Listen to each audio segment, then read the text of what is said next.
یتیمن ذا مقربتن او مسکینن ذا متربتن.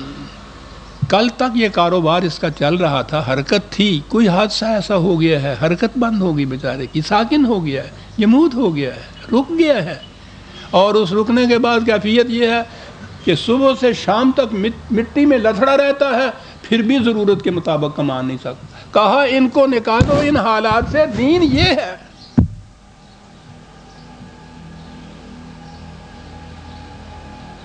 لیکن یہ پہاڑ کی گھاٹی پہ چڑھنا ہے، اسی لیے تاکید کی جا رہی ہے کہ والے رب کا فصبر. یہ ہے وہ ربوبیت کا انتظام جس کے لیے بڑے ہی استقامت اور استقلال کی ضرورت ہوگی، بڑا ہمت شکن نظام ہوگا یہ.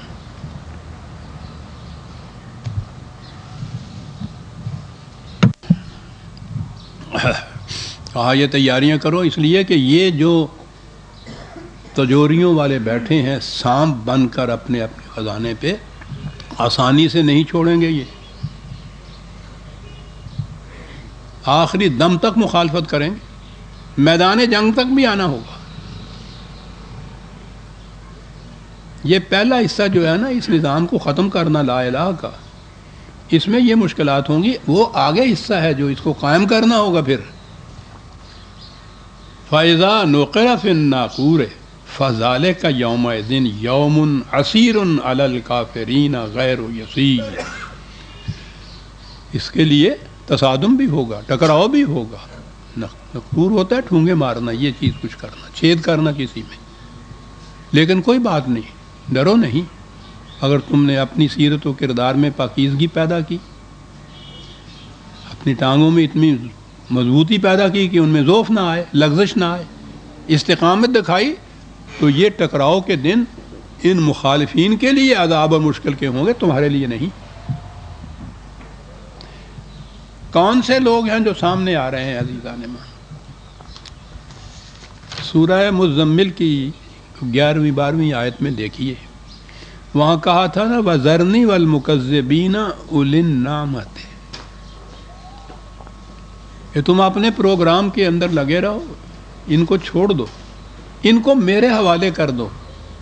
کون ہیں یہ جو کہہ رہے ہیں کہ جو کچھ تم کہہ رہے ہو کہ ہمارا نظام غلط ہے، یہ جھوٹ ہے، یہ جھوٹ ہے. یہ کہہ رہے ہیں اولِ النعمۃ، وہ جنہیں بہت سی آسائشیں اور نعمتیں میسر ہیں. یہ وہی تھے جن کے متعلق کہا کہ انہیں چھوڑ دو میرے، یعنی ٹکراؤ ان کے ساتھ ہو رہا ہے. اور یہاں بھی کہا کہ کون سا ذرنی، یہاں بھی ہے. اور یہاں یہ بڑے ایک محاکاتی انداز میں ایک بات کہی قرآن نے، عجیب انداز میں یہ بتایا ہے. پہلے تو یہ ہے کہ ذرنی ومن خلقت وحیدا، ایک لفظ میں بات ساری کہہ گئی. ہر بچہ جو پیدا ہوتا ہے عزیزان من، وہ اپنے ساتھ ایک ٹکا بھی نہیں لاتا، ایک کپڑا بھی نہیں ہوتا اس کا کہ اپنی برہنگی جو ہے اس کو بھی ڈھانپ سکے. اس طرح سے الگ تنہا آتا ہے، بغیر کسی ساز و سامان کے، بغیر دولت کے. کوئی بچہ نہ امیر ہوتا ہے نہ غریب ہوتا ہے، کچھ نہیں اس کے پاس ہوتا. ذرنی کہا چھوڑ دو، میرے حوالے کر دو اسے. اب یہ کسی ایک فرد کی بات نہیں ہے، یہ اس نظام کے نمائندہ کی بات ہے. میں نے عرض کیا نا کہ قرآن نے آگے آپ دیکھیں گے بڑے عجیب خوبصورت محاکاتی انداز، ڈرامائی انداز میں ایک بات بیان کی. کہتا ہے وَذَرْنِي وَمَنْ خَلَقْتُ وَحِيدًا، یہ کہ جو پیدا ہوا تھا کچھ ساتھ لے کے پیدا نہیں ہوا تھا، کوئی سرمایہ اس کے پاس نہیں تھا.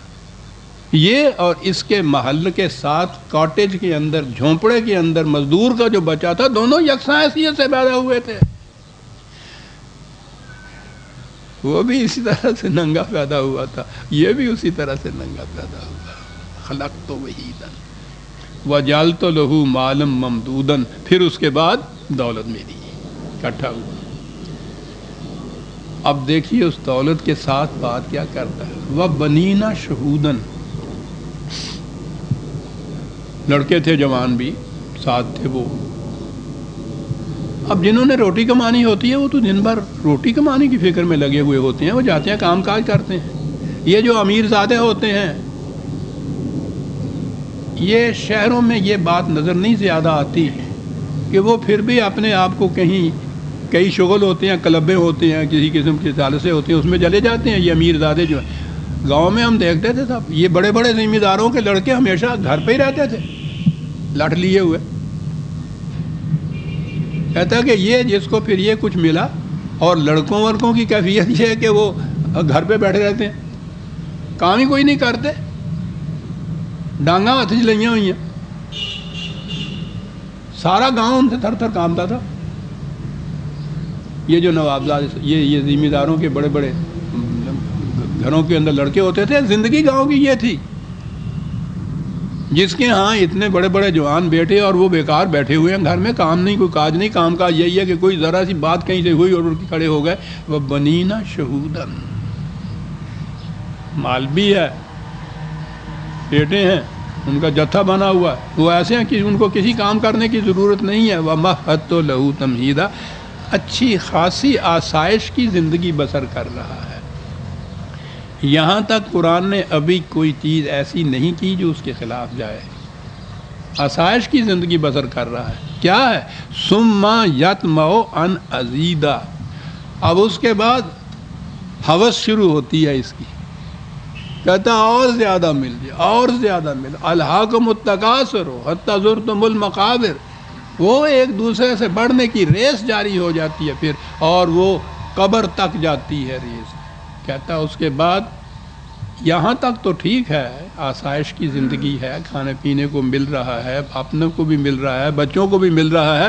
کہتا اس کے بعد ثم یطمع ان ازید، پھر اس کے بعد چلتا ہے، ریس چلتی ہے پھر. یہ ہے وہ مقام جہاں آ کے سرمایہ داری شروع ہو جاتی ہے. عزیزاً سنیے، عزیزاً مان قرآن کہاں آ کے کہتا ہے ثم یطمع ان ازید، پھر چاہتا ہے کہ اس سے زیادہ اور ملتا چلا جائے. کہا ہے کلا، نہیں ہو سکے گا یہ. کیا بات ہے اس کلا کی، کیا اعلان ہے یہ.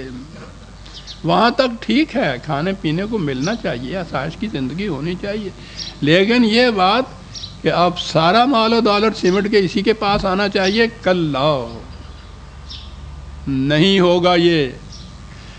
یہ تھا وہ رب کا فکبر، یہ تھا لے رب کا فصبر.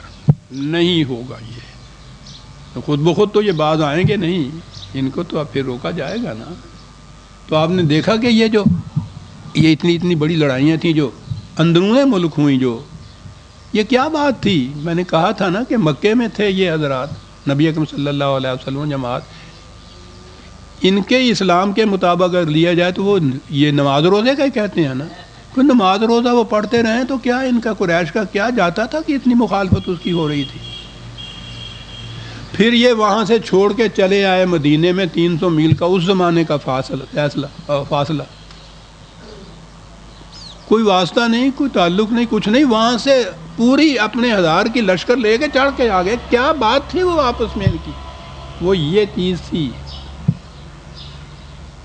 یہ نظام نہیں باقی رہنے دینا چاہتا اسلام، نہ اس سرمایہ داری کا اور نہ یہ مذہبی اجارہ داری کا. اور قریش کے ہاں دونوں چیزیں تھیں. تیسری بھی چیز تھی، باہر کی حکومت تو کوئی تھی نہیں، حاکم بھی تھے. یہ تینوں چیزیں.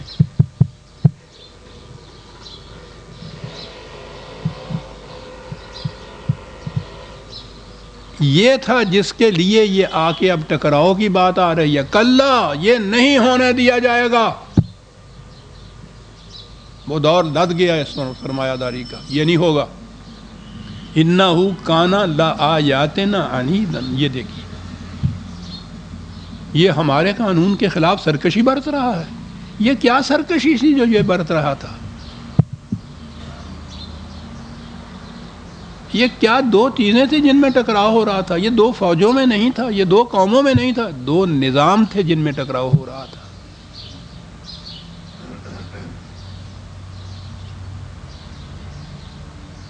یہ جو 1000 برس سے آپ کے ہاں اب یہ دین بنا ہوا ہے، مذہب بنا ہوا ہے،